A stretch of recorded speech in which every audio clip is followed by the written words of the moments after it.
abordaremos el tema de cáncer bucal. Ustedes van a encontrar que existen algunos errores conceptuales y unas aplicaciones de esos conceptos que no se ajustan a la terminología. Por ejemplo, van a encontrar el término tumor, y el término tumor no hace alusión a un crecimiento proliferativo de células de modo descontrolado. El tumor es simplemente un aumento de tamaño. Por lo tanto, no es específico. También en la literatura ustedes van a encontrar otras denominaciones que están muy difundidas, por supuesto, e inclusive con esas terminologías se presentan en la bibliografía. Por ejemplo, tumor maligno. Al tener esa conjunción de palabras, ustedes saben de que ya es un proceso que puede afectar la vida del paciente. Pero se sigue utilizando el término tumor. Y el tumor no es otra cosa que un aumento de tamaño de una parte del cuerpo. Luego viene ya otra concepción de cáncer. Cuando hablamos de cáncer, ya las personas, ya sean aquellos que forman parte de la comunidad científica o bien las personas que forman parte de la población, eh, entiende que cuando se habla de cáncer se está hablando de un proceso maligno y que puede comprometer la vida. Pues bien, hagamos un poco de historia y vamos y podemos decir que la palabra cáncer eh, se emplea para referir a un grupo de enfermedades con amplia diversidad histopatológica que comparten como característica común una proliferación anormal y descontrolada de células que invaden los tejidos y órganos próximos o distantes y que no son, si no son tratadas a tiempo, ocasionan la muerte de los individuos en cuyos senos se desarrollan. El primero en hablar de cáncer fue casualmente Hipócrates, y probablemente dicho término deriva del latín cangrejo, ya que el tumor se adhiere a todo lo que toma con la misma obstinación que lo hace el animal. El término carcinoma hace referencia al cáncer derivado de las células epiteliales, y en el 90% de estos son de origen epitelial, son los cánceres. Hablamos de neoplasia cuando se produce una proliferación incontrolada de células somáticas producto de un cambio irreversible de las mismas. El exceso de tejido persistente, persiste, perdón, aunque el estímulo eh, se haya eliminado. Entonces acá viene que tenemos que rescatar que entendemos por cáncer a una proliferación anormal y descontrolada de células que invaden tejidos y órganos próximos o distantes. Esa proliferación celular lleva a la formación de un tejido nuevo. Por eso es que el término correcto es neoplasia, es decir, algo que se forma por primera vez o que se forma como una estructura nueva que antes no existía.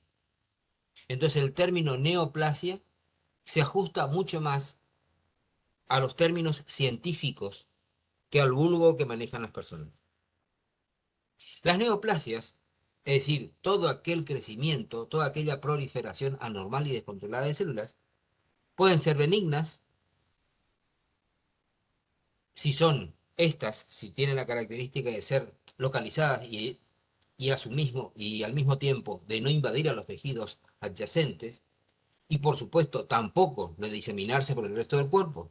O bien pueden ser catalogadas como malignas si invaden, destruyen los tejidos y son capaces de diseminarse. Pues bien, fíjense que hasta ahora tenemos varios términos a utilizar. Tumor, que es el que está difundido, pero aclaramos de que es un término no específico, simplemente hace referencia a un aumento de tamaño.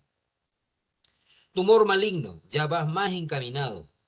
Habla de un proceso que puede comprometer o no la vida del paciente, que puede llevar a un estado de morbilidad o un estado de mortalidad.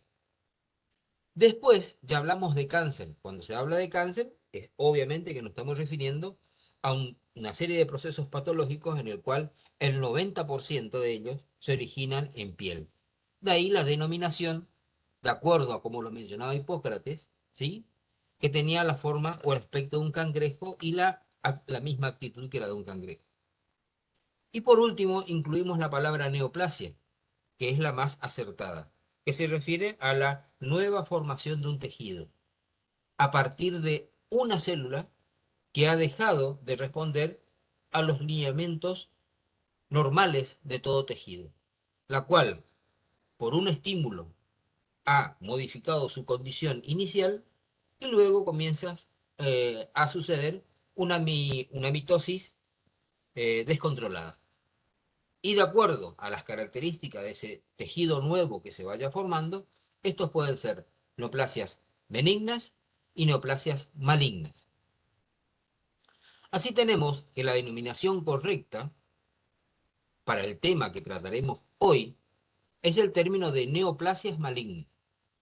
Neoplasia, que puede ser derivado del tejido epitelial o embriológicamente del ectodermo, o bien del colectivo, que no es otra cosa que el mesodermo embriológico. Entonces tenemos que esa neoplasia puede ser benigna o maligna. Cuando hablamos de neoplasias benignas, se le debe sumar el sufijo oma. Entonces, al sumar ese sufijo al tejido que lo dio origen, si este es hueso, por ejemplo, entonces podemos decir que se trata de un osteoma. O si es el sistema linfático, sería en ese caso un linfoma. O si es cartílago, en ese caso estamos en presencia de un condroma. Es decir, estamos en presencia de una neoplasia benigna. Cuando la neoplasia tiene características de malignidad, y las características de malignidad son dos esencialmente, que es la infiltración en los tejidos vecinos y la metástasis, en esos casos el sufijo que se utiliza es el sufijo de sarcoma. Entonces, si tenemos que hay una proliferación de un tejido maligno que se originó a partir del hueso, este se llamará osteosarcoma. O si es a partir del sistema linfático, se llamará linfosarcoma. Y si es a partir del tejido cartilaginoso, será condrosarcoma, etcétera, etcétera. Y por último, llegamos a la palabra carcinoma, que carcinoma, si bien es cierto, un término que está difundido, pero básicamente el carcinoma se refiere a las neoplasias malignas de origen epitelial. ¿Se entendió hasta allí, por favor? ¿Me escuchan? Sí, doctor. Bueno, luego vienen las características de diferenciación entre las neoplasias benignas y malignas, o también, como lo van a encontrar en la literatura, tumores benignos y malignos. ¿Cuáles son las características? Y estas características las vamos a describir de acuerdo a la imagen que ustedes están viendo en sentido vertical y transverso. Entonces arrancaremos con las de tumores benignos, que estas dice que son de crecimiento lento y expansivo, a diferencia de los malignos, que son de crecimiento infiltrante, exofítico, terebrante y fagedénico. Estos términos no los voy a explicar porque estos términos ustedes ya lo conocen de semiología. Los tumores benignos no van a afectar a los tejidos vecinos. En cambio, los malignos sí van a afectar a los tejidos vecinos. ¿Cuál es el elemento distintivo que hace de que uno no lesione y el otro sí afecte a los tejidos vecinos? Los tumores benignos tienen una cápsula que los envuelve. Por lo tanto, crecen por expansión de esa cápsula y por la multiplicación de las células que están en la masa tumoral o en la masa neoplásica.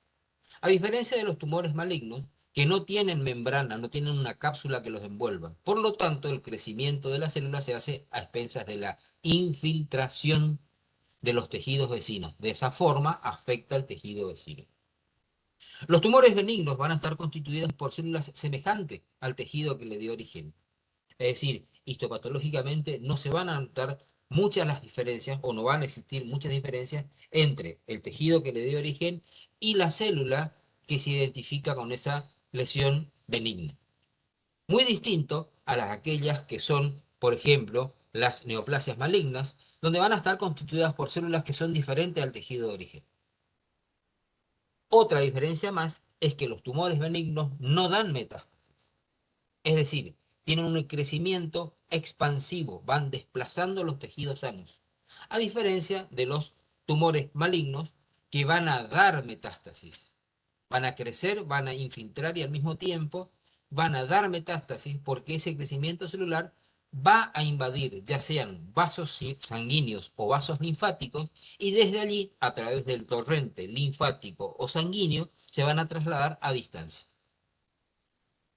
Las características respecto del tratamiento de los mismos dice que los tumores benignos pueden ser eliminados a expensas de un plano de clivaje de sus cápsulas o de sus membranas que las envuelven y difícilmente recidivan. En cambio, los tumores malignos, al no tener cápsula que los envuelve, se tienen que eliminar con un margen de seguridad. Y si ese margen de seguridad no es cuidadoso, pueden recidivar. Otra característica diferencial entre tumores benignos y malignos es que los tumores benignos son móviles y encapsulados. Es decir, la misma cápsula que posee permite de que se pueda desplazar en el tejido en el cual se encuentra. A diferencia de los malignos, que al no tener cápsula y las células al infiltrarse en los tejidos vecinos, forma una masa única y no se puede movilizar porque está firmemente adherido. Y por último, el pronóstico de este tipo de neoplasias, se habla de que el pronóstico de las neoplasias benignas es bueno, muy distinto al pronóstico de las neoplasias malignas, que el pronóstico es malo. Y cuando hablamos de malo, hablamos este, de periodos de supervivencia, que lo vamos a hablar en detalle más adelante. El término carcinoma hace referencia al cáncer derivado de las células epiteliales. Habíamos hablado de que era un 90% de los cánceres son de origen epitelial. Así entendemos por cáncer a toda aquella neoplasia maligna que se desarrolla en la mucosa oral, específicamente en nuestro caso de cáncer bucal, que puede tener asiento en los labios, en las comisuras, en la mejilla, en piso de boca, en lengua, paladar duro, istmo de fauces. Esos son los elementos que nosotros podemos observar clínicamente, pero también van a tomar otros elementos, como por ejemplo hueso, como por ejemplo cartílago, pueden desarrollarse un carcinoma en seno maxilar, puede ser una lesión quística que posteriormente se convierta en un carcinoma. Es decir, las variedades de presentación son múltiples y pueden haber tantos tipos de cánceres o neoplasias malignas de acuerdo al tejido que le dio origen. Respecto de la epidemiología del cáncer oral, el cáncer de cabeza y cuello es el sexto cáncer más frecuente. Es el 3% de todos los cánceres que se localizan en la cavidad bucal. No obstante, existe una variabilidad geográfica con una mayor prevalencia en América del Sur, también en el sudeste asiático y sobre todo en la India, en la cual el cáncer oral representa el 40% de todos los tumores malignos de esa población. Y esto está referido básicamente a hábitos que desarrollan en estas regiones. El hábito del consumo de tabaco y de otras ciertas sustancias que se dan en la India, por ejemplo, hace de que este tipo de carcinoma sea muy elevado en su población. Recientemente se ha observado un aumento de la incidencia de la enfermedad en menores de 40 años, lo que podría estar asociado a una infección del virus del papiloma humano. Es decir, no solo son factores físicos los que pueden producir la instalación de un cáncer o la diferenciación de una célula normal a una célula carcinomatosa, sino también puede ser la acción de ciertos tipos de virus. Y específicamente lo que están en la actualidad afectando en un porcentaje muy elevado es el virus del HPV, para lo cual existen vacunas y procedimientos preventivos.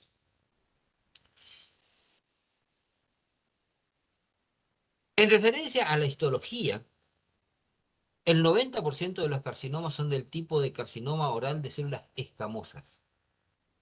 Y respecto a la supervivencia, que era otro punto que habíamos hablado, en el caso de los tumores malignos, o en el caso de las neoplasias malignas, o en el caso de los carcinomas, o en el caso de los sarcomas específicos, la supervivencia a los 5 años de detectada la lesión es del 40 al 56%, aunque puede variar según el tipo de cáncer y puede llegar a ser al 70% la supervivencia si el cáncer se ubica en el labio, o puede bajar al 30% si se dan en otras localizaciones orales. Y entre las localizaciones orales, las que representan un mayor número de porcentaje de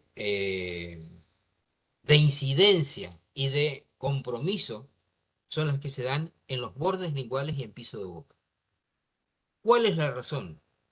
La razón es que en ese sector se presenta una amplia vascularización, ya sea sanguínea o linfática. Y ya vamos a ver en detalle cómo se produce ese mecanismo que después lleva a la difusión de las células carcinomatosas por un medio, un mecanismo que se llama metástasis. Bien. Una cosa que me olvidaba decirle, que hace un tiempo atrás la proporción de cáncer era de 3 a 1 en favor del hombre, pero en la actualidad ha bajado esa proporción, siendo de que de cada, la proporción baja de 2 a 1, es decir, por cada 2 cánceres en el hombre se da un cáncer en la mujer. Respecto a la etiología del cáncer oral, bueno, eh, la etiología es multifactorial. Pero básicamente también podemos asumir de que la etiología es desconocida. Sin embargo, existen factores de riesgo que podrían actuar como agentes carcinogenéticos, favoreciendo el desarrollo de la enfermedad. Y entre ellos destacamos, por ejemplo, el tabaco, que es el principal factor de riesgo asociado al desarrollo de lesiones premalignas y del cáncer oral. Aclaremos que no solo el tabaco es productor de cáncer en boca, sino también un alto productor de cáncer a nivel de pulmón. 8 de cada 10 pacientes con cáncer oral son fumadores. Fíjense ustedes la injerencia que tiene el consumo de tabaco en todas las formas posibles, ya sea consumido en forma de cigarrillo, en forma de habano, en forma de puro, en forma de tabaco de mascar o tabaco en pipa, etc. Los componentes carcinogenéticos del tabaco son numerosos y entre ellos se citan, por ejemplo, hidrocarburos, aromáticos polinucleares, entre los más conocidos, siendo perjudiciales localmente y favoreciendo la absorción de otras sustancias que son carcinogenéticas. Hay una multitud de estudios transversales en los que se ha visto la asociación entre el tabaco y la aparición del cáncer oral. Entre los que se destacan los más importantes son los estudios longitudinales. Entiéndase que un estudio longitudinal es aquel que se hace en una franja de tiempo y generalmente los más provechosos son aquellos que tienen un tiempo de estudio de aproximadamente 10 o más años, en los cuales se pueden analizar la historia natural de las lesiones precancerosas en relación al consumo de tabaco, o bien confirmar el papel del tabaco como factor de riesgo de la malignización de lesiones orales. Y fíjense ustedes lo que le estoy hablando, la acción del tabaco para la aparición de lesiones o bien para la malignización de ciertas lesiones orales. Ustedes habrán escuchado hablar de lesiones premalignas o lesiones potencialmente malignas. Antiguamente se le denominaba también situaciones precancerosas o precáncer bucal. Y entre ellos tenemos una serie de factores, entre los cuales los más conocidos son, por ejemplo, la quilitis actínica, la úlcera traumática, el líquen atípico, la quilitis abrasiva, entre otros. Entonces, esos son estados, se consideraban como estados precancerosos, pero en definitiva son lesiones que pueden tener alguna transformación maligna. Pero esa lesión potencial se ve incrementada a su vez por la acción del tabaco. Entonces, el tabaco actúa como lesión carcinogenética en tejido sano, pero también puede actuar potenciando aquellas lesiones orales, que son de conocimiento, como les dije, la úlcera traumática, la quilitis actínica, la quilitis abrasiva, entre otras. También, por ejemplo, el líquen atípico. Entre los autores se han observado, sí, distintos autores han observado una incidencia mayor y una evolución más agresiva de aquellas personas que tienen el hábito de fumar invertido. Es decir, es también un hábito de ciertas regiones de América del Sur, que ese hábito de fumar con el extremo encendido en el interior de la boca se llama candela para adentro. Y es una acción, es un hábito lesivo donde además de los productos de la combustión del cigarrillo o del tabaco en este caso, se produce la acción del calor sobre las mucosas. Entonces, esa acción del hábito de fumar invertido o de candela para adentro, así se llama, candela para adentro, con un apóstrofe, es lo que ha potenciado la aparición del cáncer bucal. Y por otro lado, y antes de entrar en el segundo factor, que es el alcohol, está demostrado el efecto sinérgico que se da entre el tabaco y el alcohol. Por lo tanto, el alcohol consumido en sus diferentes formas, que el principio activo no es otra que el etanol puro por sí mismo, no es una sustancia carcinogenética. El alcohol como tal no es. Sin embargo, se asocia a situaciones carcinogénicas que actúan como desencadenantes. Así, por ejemplo, el alcohol produciría un efecto cáustico sobre las mucosas y ese efecto cáustico de las mucosas sería como un predisponente para que el tabaco y los productos de degradación y combustión del tabaco se potencien sobre esa mucosa que ya se encuentra debilitada como consecuencia de la acción tóxica del alcohol, como consecuencia del efecto cáustico del alcohol, aumentando de esa forma la permeabilidad de la mucosa y permitiendo el paso de agentes carcinógenos como el tabaco. Entonces, ¿cuáles pueden ser las lesiones que ustedes pueden detectar en boca que pueden estar producidas por el alcohol? Entre ellas pueden encontrar desprendimiento de epitelio, ulceraciones en la mucosa, gingivitis, petequias y algunas lesiones blancas. ¿Sí? Obviamente, entiéndase que las lesiones blancas no nos estamos refiriendo a las lesiones de pseudomembranas por cándida, sino son lesiones blancas donde esas lesiones blancas se caracterizan por tener una hiperkeratosis. Pues bien, se ha investigado la asociación entre el tabaco y entre el cáncer oral y el uso de enjuagues orales también con alto contenido de alcohol, basándose en la hipótesis de la permanencia del alcohol en contacto con la mucosa oral. Y fíjense que lo que le estoy diciendo, la asociación entre el cáncer oral y el uso de enjuagues orales con alto contenido de alcohol. Si bien es cierto que es una hipótesis, pero ¿por qué ese alcohol no actuaría de la misma forma que el etanol, produciendo una lesión a nivel de las mucosas? Esto simplemente es un llamado de atención para cuando ustedes indiquen colutorios al paciente. Y si ese colutorio tiene alcohol, puede producir lesiones sobre las mucosas y al mismo tiempo favorecer una acción combinada con el tabaco. Respecto de la dieta, que es el punto siguiente, algunos nutrientes y hábitos alimenticios van a estar asociados al desarrollo de muchas enfermedades del cáncer oral. Por ejemplo, las grasas, en el caso del cáncer bucal, no tiene una correspondencia directa. Sí lo hace a nivel de otros sectores del organismo. Por ejemplo, altos consumos de grasa pueden producir como una predisposición mayor a que se dé cáncer en intestino, en páncreas o en hígado.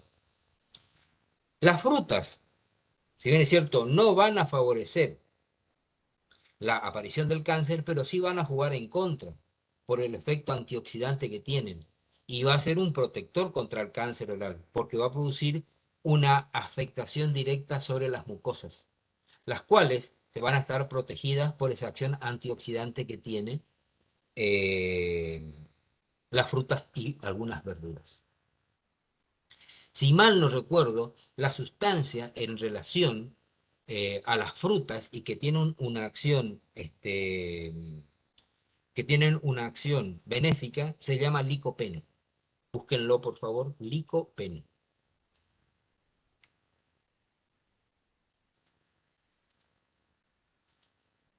Luego viene, también dentro de la dieta, el consumo excesivo de carnes rojas y fritas. Estas también tienen una acción más bien a nivel de intestino, pero si esas carnes rojas fritas o cocinadas con condimentos picantes, el aderezo picante es lo que se supone también afecta a nivel de la mucosa bucal. Otro punto a tener en cuenta es la inmunosupresión, y eso es básicamente lo que está asociado a pacientes inmunosuprimidos, como el caso de los pacientes con HIV. Factores dentales. Este es un punto importantísimo y este comprende ya directamente nuestro accionar. Los factores dentales se refiere a elementos dentarios naturales o artificiales que puedan tener bordes filosos, bordes agudos, bordes cortantes, que pueda producir una úlcera a nivel de las mucosas, y la úlcera traumática es considerada como la primera transformación del epitelio y la que está en primer lugar como consecuencia, como posible o como potencial lesión maligna. De todas las lesiones potencialmente malignas, se encuentra en primer orden la úlcera traumática, y específicamente en los bordes linguales. Y básicamente están producidos por dientes mal pulidos, bordes filosos, ya sean dientes naturales o protéticos. De allí la importancia que nosotros tenemos que dar un buen acabado a las restauraciones, ya sean de operatoria o restauraciones protéticas. Infecciones. En el caso particular de las infecciones, vamos a referirnos a la infección por el papiloma virus, el papiloma humano, ¿sí? Que si bien es cierto, da lesiones a nivel de genitales y puede tener transformación maligna, también tiene una afectación a nivel de la cavidad bucal. No es la única infección, porque existen otras entidades patológicas donde el agente infectante no es no son más que microorganismos, son bacterias, pero por la gran concentración de bacterias, eso puede llevar a la instalación de un cáncer al cabo de muchos años. Y ustedes habrán escuchado hablar ya en teóricos anteriores la keilitis apostematosa de Goldman, que es de todas las keilitis supuradas, es la única que puede dar una transformación maligna. Por lo tanto, ese tipo de patología la podemos incluir dentro de las infecciones. Seguido a eso tenemos las radiaciones. Pues bien, ¿de qué radiaciones nos estamos refiriendo? Nos estamos refiriendo de radiaciones naturales y radiaciones artificiales. La radiación natural es aquella que es como consecuencia de la exposición al sol, ya sea por hábito o por cuestiones ocupacionales o laborales, lo que lleva a situaciones que pueden dar estadios de potencial transformación maligna, como por ejemplo la keilitis actínica, que además produce, entre otras cosas, envejecimiento de piel y se da el incremento de la potencialidad de la transformación maligna. También dentro de las radiaciones, pero ya en este caso radiaciones artificiales producidas por aparatos desarrollados por el hombre y acción ejercida sobre el organismo humano, tenemos los rayos X, que ustedes están sabiendo perfectamente por radiología el efecto nocivo que puede presentar a nivel del organismo. Otro elemento a tener en cuenta son factores socioeconómicos y ocupacionales. Es decir, muchas veces muchas condiciones socioeconómicas o laborales hacen de que el sujeto se encuentre en contacto con ciertos componentes que tienen un alto porcentaje de ser inductivos a la transformación maligna. Por ejemplo, materiales fluorescentes o, por ejemplo, trabajadores en las imprentas que manipulan alcoholes, o también aquellos trabajadores de la rama textil, entre otros. Y por último tenemos la genética, que se observa una predisposición asociada. Es decir, todo aquel que habla de genética, si existe en los familiares alguien que haya tenido cáncer o tuvo cáncer, existe un porcentaje más elevado de repitencia de esa neoplasia a nivel de otros familiares, ¿sí? Entonces se habla de una predisposición asociada a los genes. También pueden estar asociadas a las mutaciones, que no es otra cosa la que se instala en los síndromes, o bien al aumento directo de las mutaciones del ADN, que tienen una dificultad de metabolizar ciertos carcinogénicos y eso es lo que lleva a la instalación posterior del cáncer. O bien alteraciones a nivel orgánico que no permiten una reparación adecuada del ADN cuando se ha dañado. Bien, esto es nada más que a título informativo. Pues bien, porque ustedes en la clínica lo que van a tener que buscar son manifestaciones clínicas, los que le va a hacer sospechar de que están en presencia de una lesión maligna. Ahora bien, abordando el tema, vamos a ver que las neoplasias malignas derivadas del epitelio son varias, pero hay una que es la más importante de todas por el alto porcentaje de presentación. Entonces, de todos los carcinomas que se dan en boca y todas ellas derivadas del epitelio, la que se encuentra en primer lugar y la que describiremos más adelante no es otra que el carcinoma oral de células escamosas o epidermoides. Le sigue, fíjense ustedes, esta ocupa el 90% y todas las otras restantes se ubican en el 10% restante. Fíjense la desproporción que existe o la alta incidencia, si lo quieren decir de otra forma, de las células del carcinoma oral de células escamosas o epidermoides. El que le sigue, el carcinoma verrucoso, después el carcinoma de células fusiformes, también el melanoma, que es considerado el carcinoma con mayor recidivancia y con menos probabilidad de sobrevida. Se considera el más maligno de todos. Luego tenemos el adenocarcinoma, o carcinoma mucoepidermoide, que como su nombre lo indica, toma como base glándulas salivales y generalmente son glándulas salivales accesorias, a partir de la cual se genera un carcinoma. Y se llama adenocarcinoma porque es la adeno, hace referencia a una glándula, y carcinoma por las características de la célula. Y mucoepidermoide porque en su formación y en la producción hay moco en cierta medida en ese tipo de adenocarcinoma.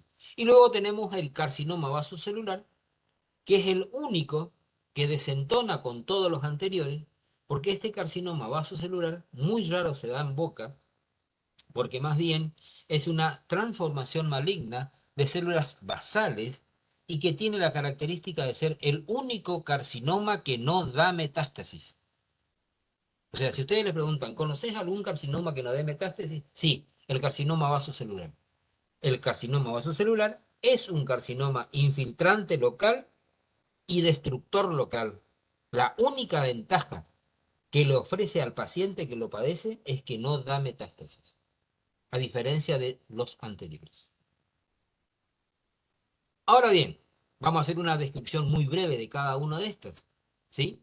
Tenemos entonces que el carcinoma oral de células escamosas o epidermoides es el cáncer que comienza en las células escamosas, encontrándose estas en piel, el revestimiento de órganos huecos del cuerpo, en pasaje del tracto respiratorio y digestivo. Supone el 4% de todos los cánceres del organismo. Es decir, de cada 100 cánceres que se da en el cuerpo, 4 corresponden a este tipo de tumor, al carcinoma oral de células escamosas. Y a su vez representa, como ya lo dijimos anteriormente, el 90% de todos los cánceres bucales. El que le sigue, el carcinoma verrucoso, consiste en un carcinoma epidermoide, descrito aparte por tener un comportamiento distinto, que posee un menor grado de malignidad y tiene un crecimiento lento, y este no es invasivo. El carcinoma de células fusiformes comprende un tumor que se lo denomina bimórfico, porque muestra en la superficie focos de carcinoma epidermoide y en la profundidad son células fusiformes. Es decir, más bien ya es la descripción que le estoy dando, ya es más una descripción histopatológica. El melanoma, que es el carcinoma que sigue, es una neoplasia de melanocitos de alto grado de malignidad, como le había dicho, y es un proceso bastante frecuente, pero importante. ¿Mm? perdón, es poco frecuente, pero sí es muy importante cuando se instala, ya que puede pasar desapercibido porque se lo confunde con pigmentaciones propias de la boca. Por ejemplo, las manchas melánicas raciales. En algunos casos se confunden manchas melánicas raciales con melanomas. Y da la casualidad que un melanoma, una vez descubierto, el tiempo de sobrevida que tiene el paciente es muy poco. Y por último, y tenemos estos otros dos, que es el adenocarcinoma o carcinoma mucoepidermoide, que es un cáncer que afecta a las glándulas salivales, como le había dicho, y el último de todo, que es el vasocelular, que es una que se produce en las capas más profundas del epitelio, por eso vasocelular, y sobre todo en áreas que se encuentran expuestas al sol. Por eso, haciendo más amplia ya la descripción, ¿qué sujetos son los que tienen mayor predisposición a tener un cáncer vasocelular? Aquellas personas de tez blanca, de ojos claros, que están expuestos muchas horas a la luz del sol, generalmente son personas trabajadores rurales, ¿no es cierto? Entonces el sol, por esa actividad actínica que tiene, produce esos cambios a nivel de la basal del epitelio, generando este tipo de neoplasias, este tipo de neoplasias en los tejidos epidérmicos o en la piel que rodea la cavidad bucal. Luego existen otras neoplasias, pero ya derivadas del tejido conectivo. ¿Recuerdan ustedes cuando hicimos la descripción, ¿sí? Que le agregábamos el sufijo sarcoma? Entonces ahí tenemos fibrosarcoma o fibrosarcoma maligno, liposarcoma, angiosarcoma, neurosarcoma, rhabdomiosarcoma, leiomiosarcoma. Rhabdo o leio depende si se trata de músculo estriado o músculo liso respectivamente. Pero estos son menores, es decir, estos son de baja incidencia, ¿sí? Por ejemplo, el fibrosarcoma es un tumor derivado de los fibroblastos. El fibrohistiocitoma maligno está derivado de fibroblastos y de histocitos malignos. El liposarcoma, derivado de adipocitos. El angiosarcoma, su origen lo tienen en las células epiteliales de los vasos sanguíneos y vasos linfáticos.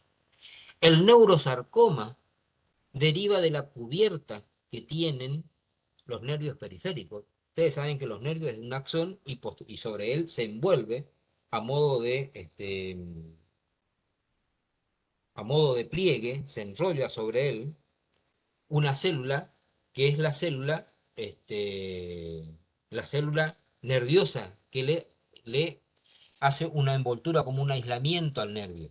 Pues esa estructura nerviosa, esa célula, es la que degenera en un cáncer. Luego tenemos los rhabdomiosarcomas y los leomiosarcomas, que no es otra cosa que tumores malignos derivados del músculo estriado, que es el rhabdomiosarcoma, o del músculo liso, que es el leiomiosarcoma. Este leiomiosarcoma es muy común que se dé a nivel de útero, que son generalmente uno de los tumores malignos que se da con frecuencia a nivel del útero, que no es otra cosa que el músculo liso. Luego, el punto siguiente e importante a hablar es la metástasis, porque ese era otro punto en común que tienen todos los tumores malignos, a excepción del vaso celular, que era que no daba metástasis, que era infiltrante local y que era maligno local. Pero bien, ¿qué tenemos que decir nosotros de la metástasis? Sabemos que la metástasis no es otra cosa que la difusión de células del núcleo principal a través del torrente sanguíneo o a través del torrente linfático a otros órganos, distantes o no, y hacen una nueva colonia. Pues bien, es poco frecuente encontrar la metástasis de un tumor fuera de la boca en boca. No sé si me explico. Por ejemplo, que un tumor se haya originado en páncreas, es muy difícil de que una metástasis de páncreas haga su colonización en mucosa bucal. Y fíjense que se habla de que solamente el 1% de de las neoplasias malignas que están por fuera de la boca pueden hacer un asiento metastásico en mucosa oral. Pero en mucosa oral el 1%, pero el 90% puede asentar en huesos maxilares. Y eso se debe a la vascularización nuevamente. Los huesos tienen muy buena vascularización. Y el 10% se ubican en otras partes del tejido blando. Y fíjense lo que dice al final, que dice que los tumores primarios, que son los que van a dar la metástasis para colonizar en otro lugar, pueden localizarse como tumor primario en pulmón, en riñón o en hígado. Y desde allí hacer una metástasis y colonizar en boca. Solo el 1% metastizan en la mucosa oral. Luego tenemos otro grupo que son neoplasias del sistema inmune con afectación oral. Ustedes escucharon hablar del linfoma no Hodgkin. Pues en este momento no lo vamos a hablar, simplemente lo vamos a mencionar, porque si bien es cierto, son muy poco frecuentes, eso no quiere decir que no se den en boca. Entonces el linfoma no Hodgkin es una neoplasia de los linfocitos y de los precursores de estos, es decir, de los blastos de los linfocitos, serían de los linfoblastos, porque el linfocito, como el término lo indica, es la célula madura, y el blasto es el precursor o la célula inmadura, la que se encuentra a nivel de los órganos linfáticos o a nivel de la médula. Y el otro elemento es el plasmocitoma o mieloma múltiple, que comprende una neoplasia maligna del tipo hematológica con proliferación de células plasmáticas y en algunos casos con afectación de la médula ósea, que es el elemento a partir del cual se generan estas células basales. El punto siguiente que quería conversarlo con ustedes es la angiogénesis y la metástasis. Están íntimamente relacionados. Pues bien, ¿cómo se entiende esto? La angiogénesis, eh, una de las características esenciales en la formación de los tumores es la angiogénesis. Y es también muy importante en el desarrollo y reproducción y curación de estos. En las células normales, los vasos sanguíneos se encuentran en un estado de quietud. A eso se refiere quiescente. Y las células secretan bajos niveles de inducción y altos niveles de inhibición. ¿A qué se refieren bajos niveles de inducción? Inducción en cuanto a la multiplicación de las células y altos niveles de inhibición para que esas células se inhiban y no tengan un crecimiento descontrolado. En el caso de las células malignas sucede todo lo contrario. Hay baja inhibición y hay altos niveles de inducción. Por lo tanto, se produce una cantidad excesiva de células, una mitosis excesiva, y esas son capaces de producir angiogénesis, es decir, la producción de vasos, y al mismo tiempo está directamente producida con queratinocitos. Que recuerden ustedes que cuál era el tejido que mayor cantidad de cánceres produce, es el de las células escamosas. Y cuando hablamos de queratinocitos, estamos hablando de células escamosas. Se ha observado, por ende, que el número de metástasis que se desarrollan es directamente proporcional al número de células inyectadas intravascularmente. ¿Se acuerdan que yo les había dicho que la metástasis se hace a través del transporte vascular, ya sea sanguíneo o linfático? Entonces acá encaja esto que está escrito, que la metástasis se desarrolla directamente proporcional al número de células tumorales inyectadas intravascularmente. Y esos procesos de traslado va a depender de factores mecánicos y el secuestro capilar, obviamente la acción que tiene sobre la piel, sobre el vaso sanguíneo. Y hablan también algunos autores de lo que se llama como sit and fill, que no es otra cosa que la semilla y el suelo. Esta metástasis no es otra cosa que una hipótesis muy cercana, no hace mucho tiempo, que fue promulgada ya por el 2003, donde habla que la metástasis tiene ciertos lugares donde, podríamos decirlo, se inserta mejor y desarrolla mejor, y es similar a la situación que se da entre la semilla y el tipo de suelo. Es decir, la semilla tirada al suelo depende del tipo del suelo para que la semilla crezca. Es decir, depende de la fertilidad de ese suelo. A eso se refiere esa teoría en la cual habla de mayor predisposición de instalación de lesiones metastásicas en otros tejidos. ¿Cómo vamos a hacer el diagnóstico del cáncer oral? Y acá ya viene nuestra actividad en clínica. El pronóstico y la supervivencia del paciente, escuchen por favor, que el pronóstico de la lesión y la supervivencia consecuencia del paciente cambia radicalmente ante un diagnóstico precoz. Es decir, cuanto más temprana es la detección de la lesión carcinomatosa, mayor probabilidades de eh, recuperarse de esa afectación tiene el paciente, menores van a ser los cambios producto de los tratamientos, es decir, menor va a ser la morbilidad y por lo tanto también se va a disminuir la mortalidad. No sé si ustedes escucharon hablar alguna vez de lo que es morbilidad y mortalidad. ¿Conocen esos términos? Hola, ¿me escuchan?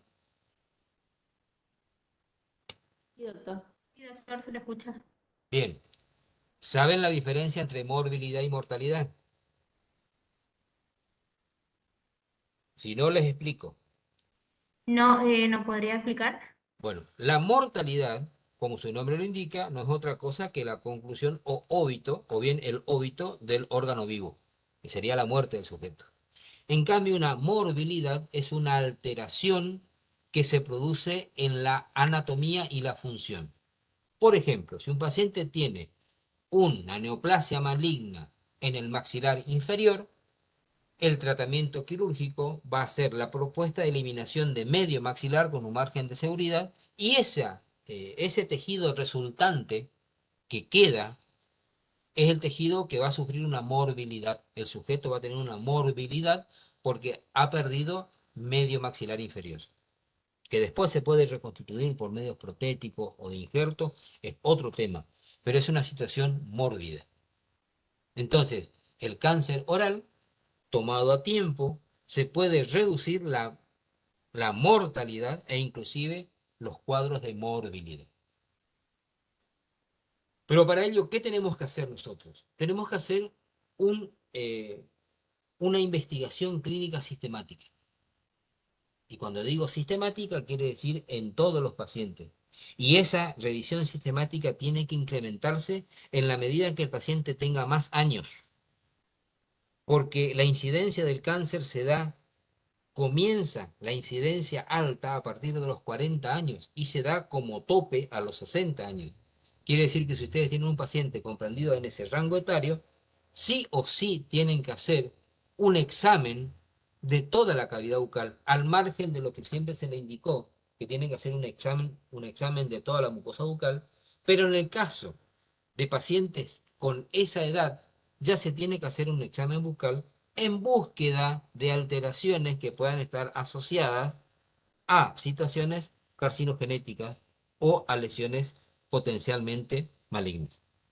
Entonces, ¿cómo vamos a hacer eso? Vamos a hacer un examen del labio, el examen del aspecto interno labial, el examen de las cadenas ganglionares, la visión global, atendiendo todo el complejo gingival y del vestíbulo, el examen de la mucosa yugal, el suelo de boca, examen de la superficie ventral de la lengua. Para ello vamos a utilizar todos los elementos que tenemos a disposición, que son bajalenguas, espejos bucales, gasa para traccionar la lengua hacia los distintos lugares para poder observar.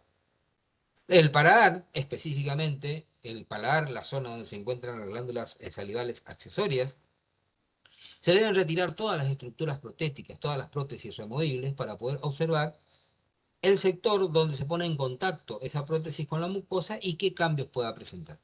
También el velo del paladar y los pilares posteriores, por supuesto, o las tonsilas. Y por último, el examen de la orofaringe.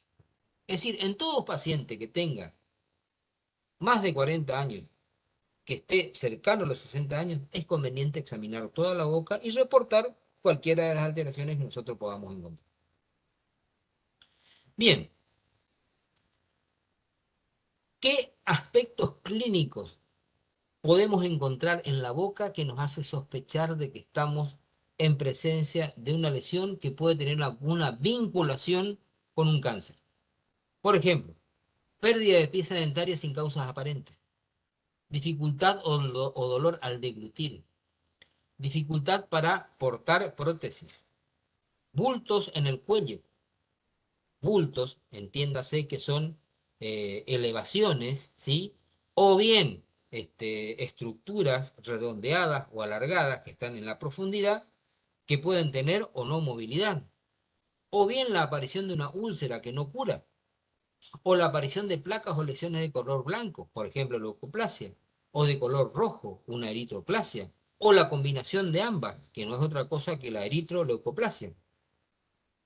Cuando les va a llamar la atención si el paciente tiene una úlcera y estas son asintomáticas.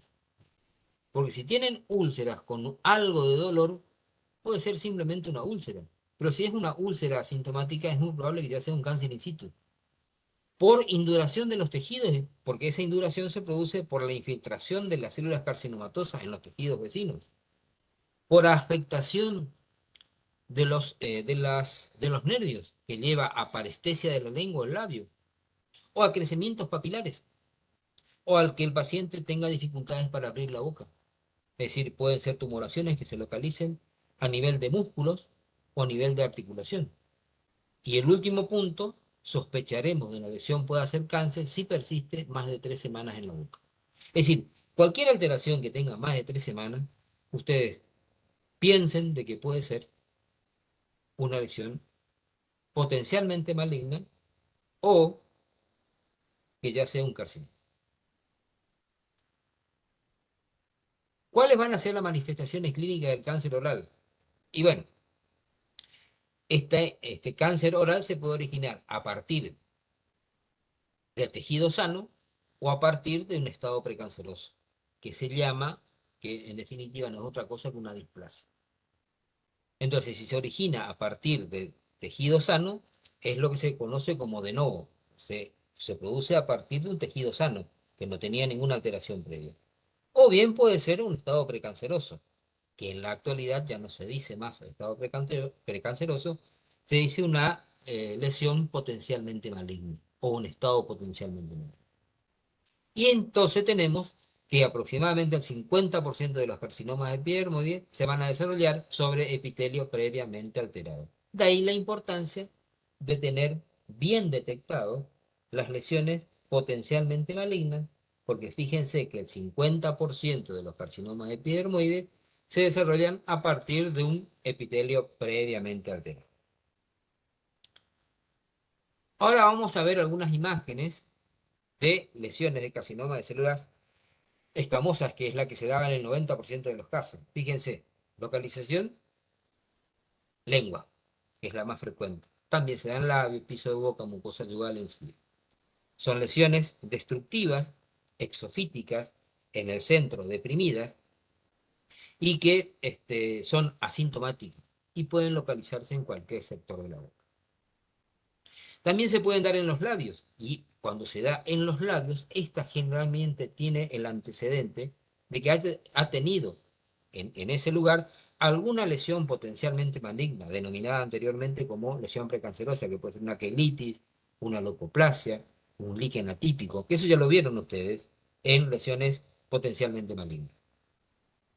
La localización, cuando se dan los labios, es de preferencia en el labio inferior por dos razones: porque es el labio de mayor extensión y porque es el que se encuentra expuesto directamente a la acción de las noxas.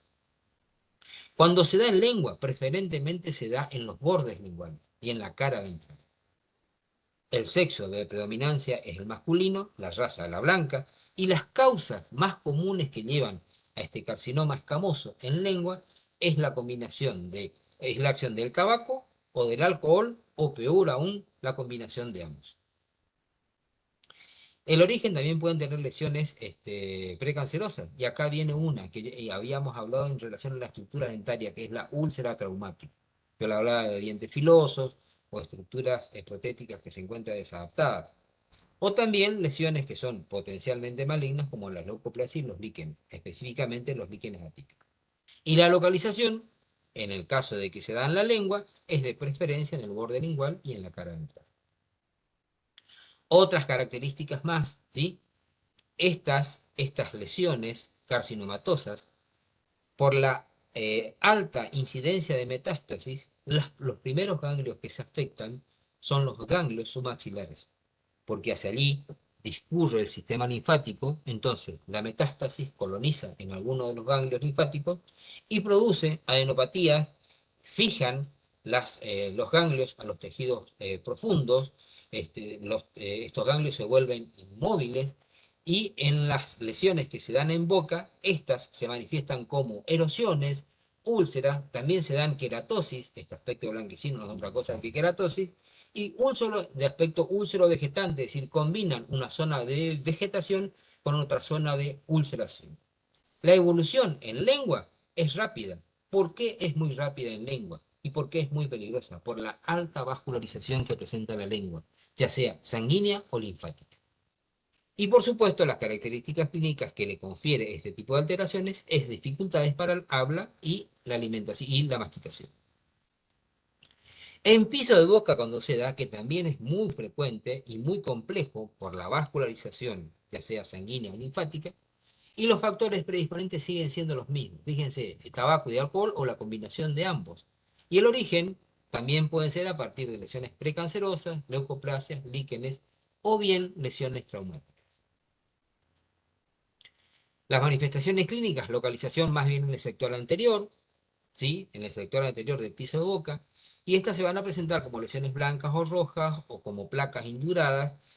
¿Por qué decimos que se trata de una placa indurada? Porque no es otra cosa que un engrosamiento del epitelio que nosotros le cortamos en una gasa y va a presentar que no se desprende y queda una superficie áspera.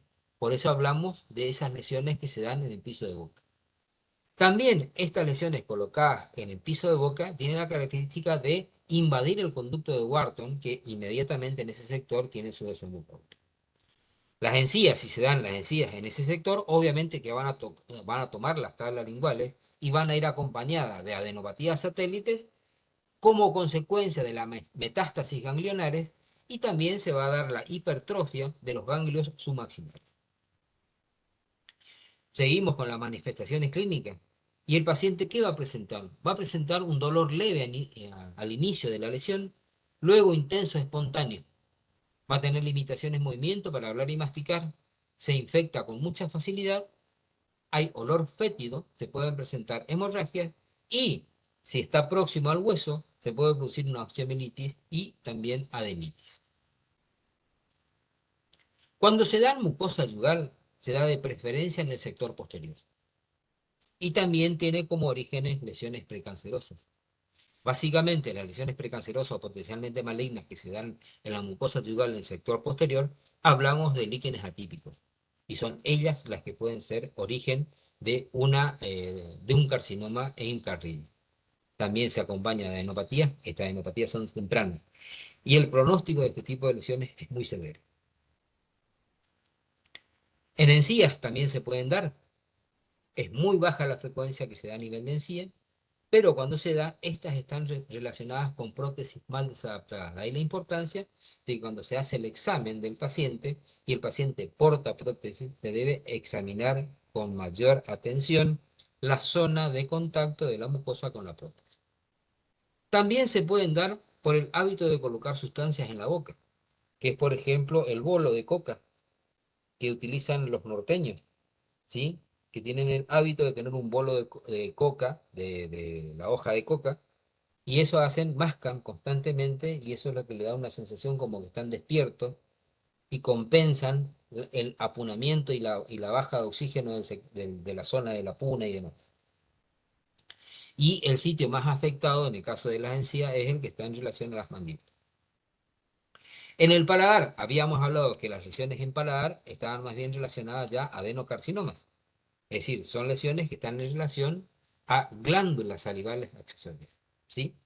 Entonces, acá también existen lesiones úlcero-vegetantes que se van a dar en vena del paladar, van a invadir senos maxilares van a comprometer hueso, pero en estos casos el pronóstico es mejor, perdón, que en el inferior, porque hay menos vascularización.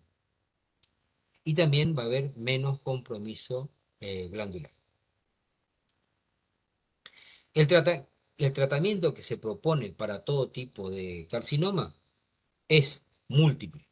Puede ser radioterapia, quimioterapia o quirúrgico. Estos tratamientos los da el especialista y lo da luego de ateneos donde se estilan plantear los casos y allí los más conocedores de estas ramas proponen la terapéutica y proponen la medicación que se va a dar. Básicamente, la actividad quirúrgica es de resección con margen de seguridad y la quimioterapia es la administración de estas sustancias para disminuir el tumor y poder resecarlo quirúrgicamente. El pronóstico en todos los casos es severo por el grado de compromiso que pueda tener. Y la supervivencia va a depender del momento en el que se detectó la lesión, si se detectó en forma precoz, las probabilidades de sobrevida son mayores, y va a depender si hizo o no metástasis todavía, y si la metástasis, ¿dónde la hizo? Entonces, todos estos factores van a interferir en la evolución posterior. Ahora bien, en el caso de los tumores, yo quiero que ustedes fijen esta palabra que se llama estadiaje.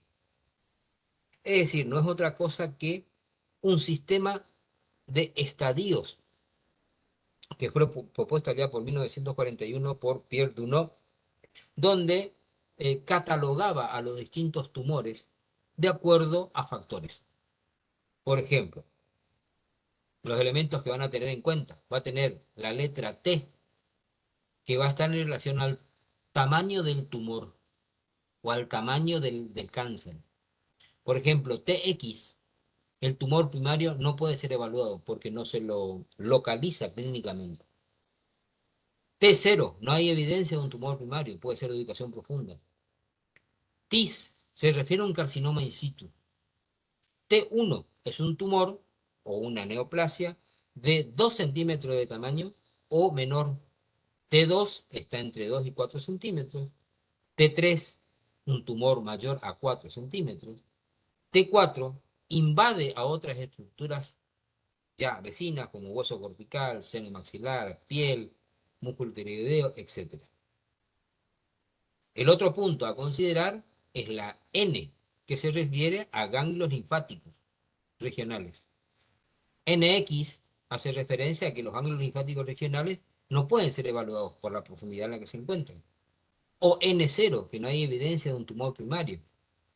N1 ya habla de una metástasis a nivel de un solo nódulo linfático ipsilateral o unilateral de 3 centímetros o menor. Fíjense ustedes que N2 ya habla de un nivel de un solo nódulo linfático, pero ya el tamaño va a 6 centímetros de tamaño. Y hay metástasis en múltiples nódulos linfáticos de un lado, ipsilaterales, ¿no? Mayores de 6 centímetros. Y metástasis a nivel de nódulo linfático. Y el N3, que es una metástasis en un nódulo linfático mayor de 6 centímetros. Ese es el punto N. Y después tenemos el punto M, que es la metástasis. M0 no hay metástasis y M1 sí hay metástasis a distancia. Bien. Ahora corresponde hablar de la prevención. ¿Y quiénes son los responsables de la prevención del cáncer oral? Pues los odontólogos. Nosotros somos los responsables. Y tenemos que hacer exámenes exhaustivos en pacientes con más de 60 años de edad por los factores de riesgo que habíamos hablado anteriormente. Y todas esas alteraciones que son potencialmente malignas, o más aún en aquellos sujetos de esa edad que consuman alcohol y tabaco de modo regular. El pronóstico. Los pacientes con cáncer oral tienen muchas probabilidades de padecer otro cáncer y que puede darse en un lapso de 5 a 10 años del primero. La supervivencia está directamente relacionada con el estadio en el que se diagnostique el tumor o la lesión, así como la prevención y el diagnóstico. Por eso lo que yo le decía hoy, cuanto más pronto es el diagnóstico, más pronto va a ser el tratamiento y mejor va a ser la recuperación. Hay que tener en cuenta otro punto, que la presencia o ausencia de metástasis en los nódulos linfáticos cervicales es un factor pronóstico importante, sobre todo para los pacientes con carcinoma oral de células escamosas. La presencia habla de un pronóstico malo y la ausencia habla de un pronóstico mejor o no tan grave. En el caso de pacientes que han padecido cáncer oral, tienen un 15% de probabilidad de producir un segundo tumor primario. ¿Se acuerda que habíamos hablado en el primer punto que hablaba de 5, que se puede dar entre 5 y 10 años? Se puede dar una segunda variante. Pero a su vez, en estos casos, el 15% de aquellos que ya tuvieron un carcinoma en boca tienen la posibilidad de tener un segundo en cabeza y cuello o laringe.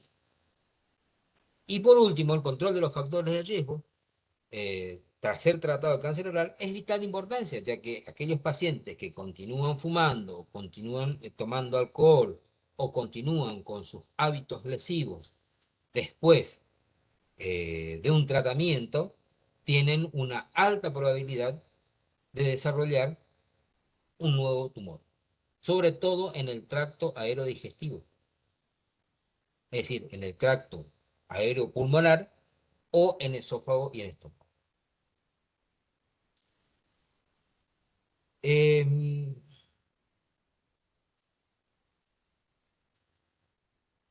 Y ahora viene que esto es lo último, que quisiera que ustedes lo anoten aparte, porque es lo que van a tener en cuenta antes la sospecha de un paciente con una lesión maligna o potencialmente maligna. A nivel general, heridas que no cicatrizan, afonía o tos persistente, nódulos en cualquier parte de la cara, hemorragias sin causas aparentes, dificultad para tragar y pérdida injustificada de peso progresivo. Eso a nivel general. Es decir, a nivel general el paciente ingresa y ustedes pueden notar algunas de esas anormalidades que le hace llamar la atención.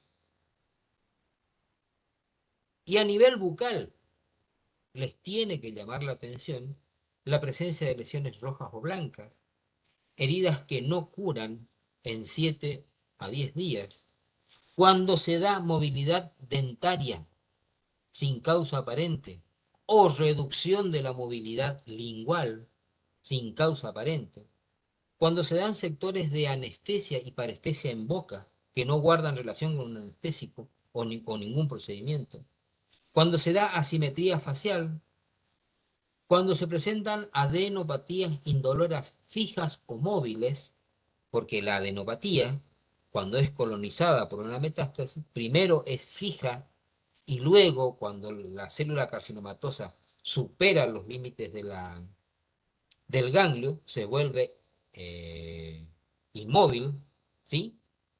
Entonces, cuando la célula carcinomatosa está dentro del ganglio linfático, este se puede mover. Cuando las células superan los límites del ganglio, se vuelven fijas y ahí se adhieren a los planos profundos. También cuando hay crecimiento de tejidos localizados, o bien cuando un paciente manifiesta que tiene una desadaptación protética muy rápida. Porque si bien es cierto de que todas las prótesis, con el paso del tiempo y con el uso, se pueden desadaptar, ¿sí? Pero en este caso, esta desadaptación es mucho más rápida.